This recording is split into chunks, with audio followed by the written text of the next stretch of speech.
saya Anggina Pitasari. Di sini saya akan menjelaskan tentang kelainan perkembangan embrio, yaitu omfalokel. Apa sih omfalokel itu? Omfalokel adalah kelainan di mana keluarnya organ dalam perut melalui akar pusar.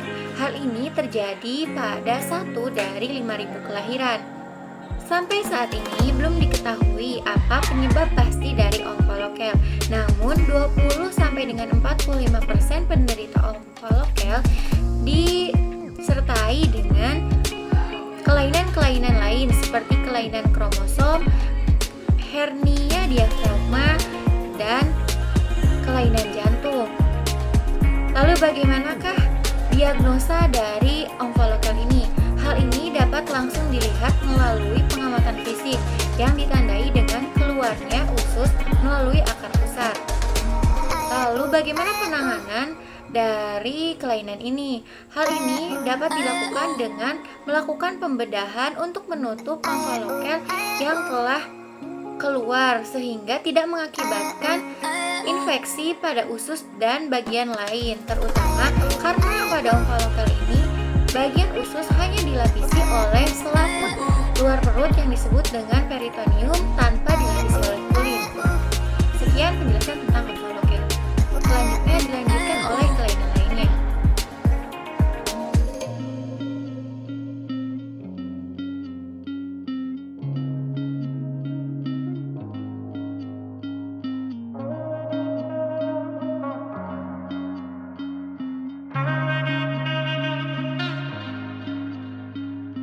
Assalamualaikum warahmatullahi wabarakatuh. Saya Antini. Di sini saya akan menjelaskan tentang ensefalokel.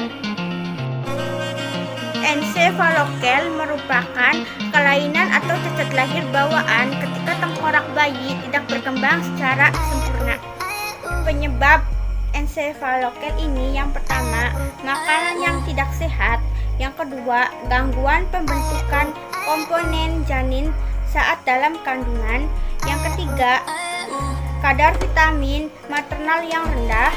Yang terakhir, penonjolan dan koda spinalis dan akar saraf. Cara penyembuhannya yaitu dengan cara operasi atau pembedahan yang bertujuan untuk memperbaiki bagian otak yang menonjol di lingkar tengkorak agar bisa kembali ke tempatnya. Kemudian menutup lubang pada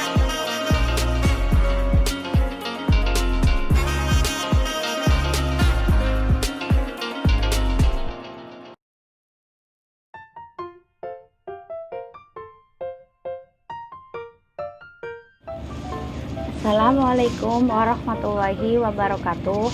Perkenalkan, nama saya Duratul Lailia dari kelas biologi B semester 5. Di sini saya dari kelompok 3 ingin menjelaskan tentang penyakit sindrom TORCH.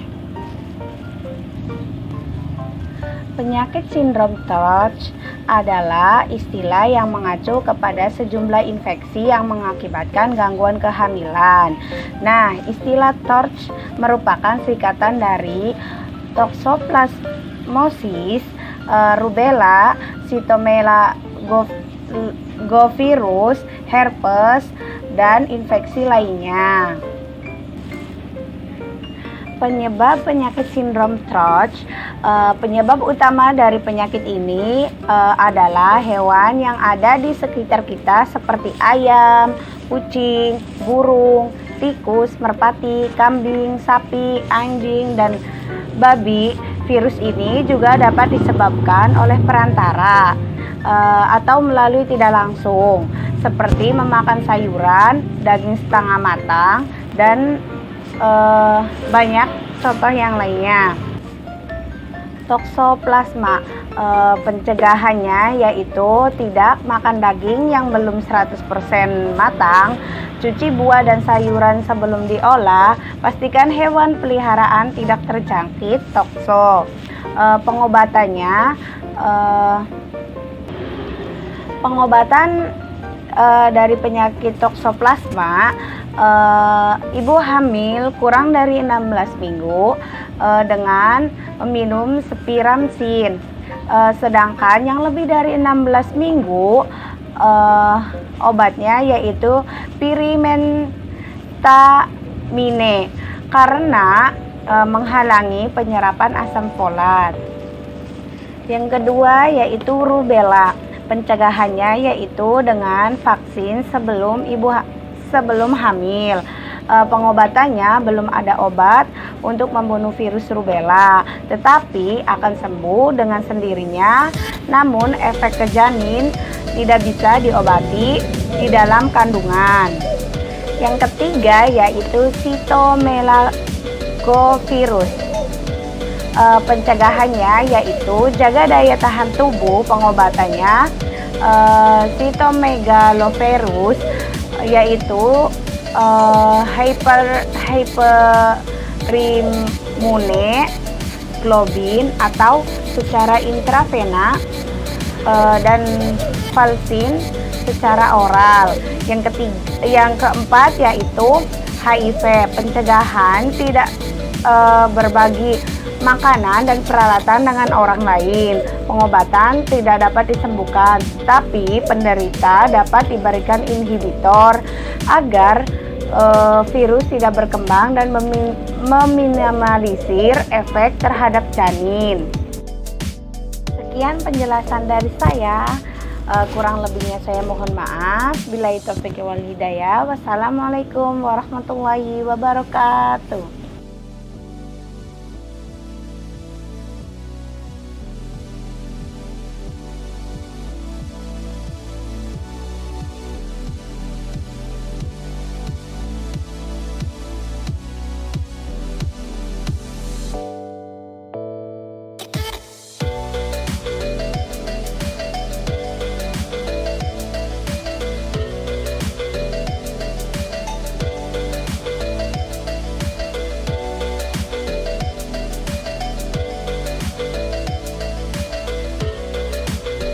Assalamualaikum warahmatullahi wabarakatuh. Saya, Dr. Farhana Zafar Uswardani, akan melanjutkan materi. Selanjutnya adalah higroma kistik. Apa itu higroma kistik? Higroma kistik itu adalah kista ya, tumbuhan jaringan abnormal pada sistem lingkar tubuh. Dan kepala bayi itu merupakan bagian yang paling sering ditumbuhi oleh kista higroma ini.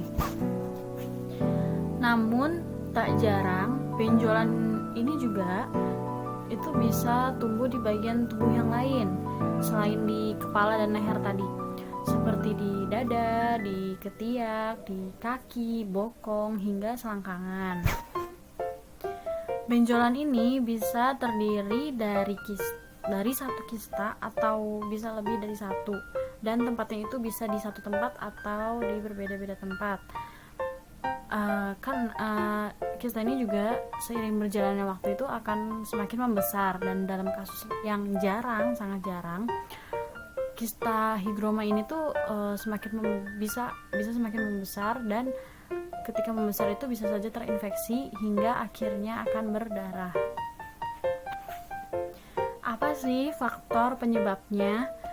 Jadi faktor penyebabnya itu ada dua, yaitu faktor genetik dan faktor lingkungan. Faktor genetik kan bisa karena keturunan, sedangkan faktor lingkungan itu tuh dapat disebabkan oleh infeksi virus dari ibu ke bayi atau penggunaan obat terlarang, dan mengkonsumsi alkohol. Ini tuh dialami pada ibu-ibu yang dalam masa kehamilan. Nah, higroma kistik juga itu tuh dapat berkembang karena adanya kelainan kromosom dalam tubuh bayi. Kan tadi kan bisa karena genetik, karena ada kelainan kromosom gitu. Terus mulai dari sindrom Turner, trisomi 13, 18 atau 21, dan sindrom Noonan. Bagaimana sih gejalanya? Jadi gejalanya itu kista higroma ini kan akan terlihat ketika anak itu sudah berusia 2 tahun. Jadi kalau masih bayi masih belum terlihat. Dan gejalanya itu seperti pertumbuhan kantung jaringan yang berisi cairan di satu atau beberapa bagian tubuh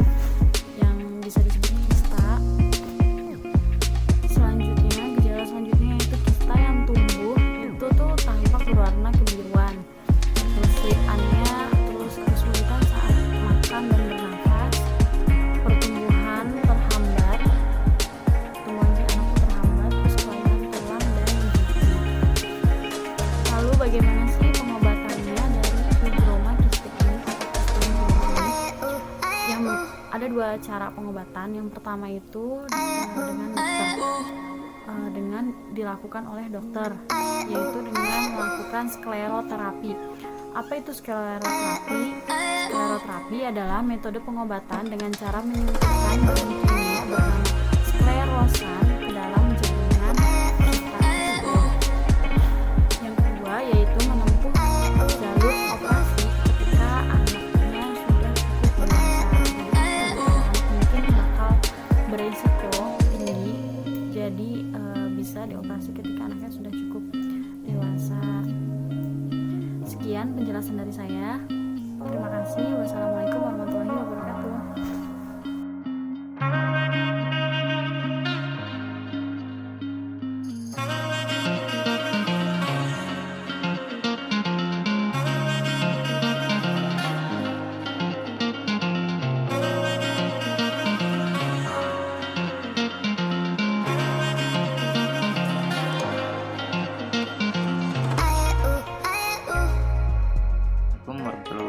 Saya Ubay Capital dari kelompok 3.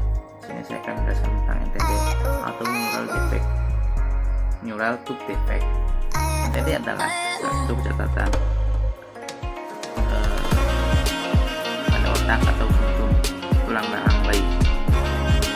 Hal ini terjadi ketika sabung saraf yang seharusnya menutup dan menjadi otak dan sumsum tidak tertutup sempurna. Proses penutupan ini seharusnya terjadi pada hari ke-28 setelah konsepsi. Pada saat si ibu atau si calon ibu belum tahu dia sedang hamil. Ada 2 jenis kasus NTD yang paling umum ditemukan, yaitu spina bifida dan anencephaly. Ketika sabung saraf tidak tertutup, sebuah kantung penuh cairan akan menggantung di punggung janin. Pada banyak kasus, bagian dari tulang belakang masuk ke dalam kantung ini dan menjadi rusak. Sebagian besar bayi yang lahir dengan spina bifida dapat hidup sampai dewasa, tetapi mereka cacat seumur hidup dan harus menjalani banyak operasi. Untuk hal ini sangat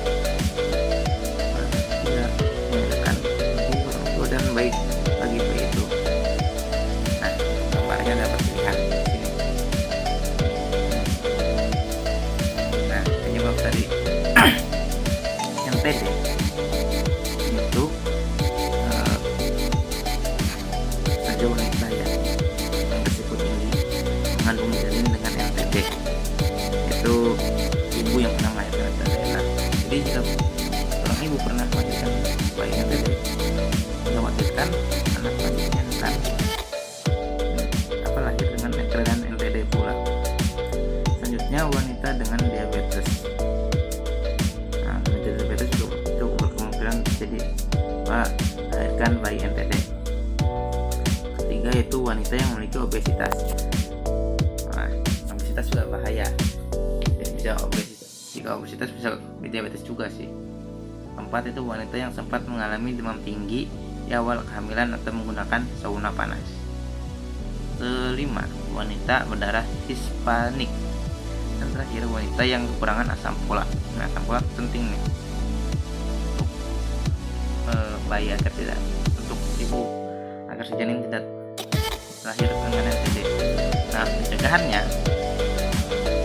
untuk mencegah terjadinya ini, WHO menganjurkan pemberian asam folat pada wanita yang sedang merencanakan kehamilan dan wanita yang sedang hamil. Rekomendasi ini dinilai membawa dampak yang baik dan dapat menurunkan prevalensi neural tube defect. Jadi, untuk calon ibu yang sedang melakukan kehamilan dan ibu yang sedang hamil harus meningkatkan konsumsi asam folat agar kelainan NTD tidak terjadi. Sekian dari saya. Kurang lebihnya mohon maaf. Wassalamualaikum.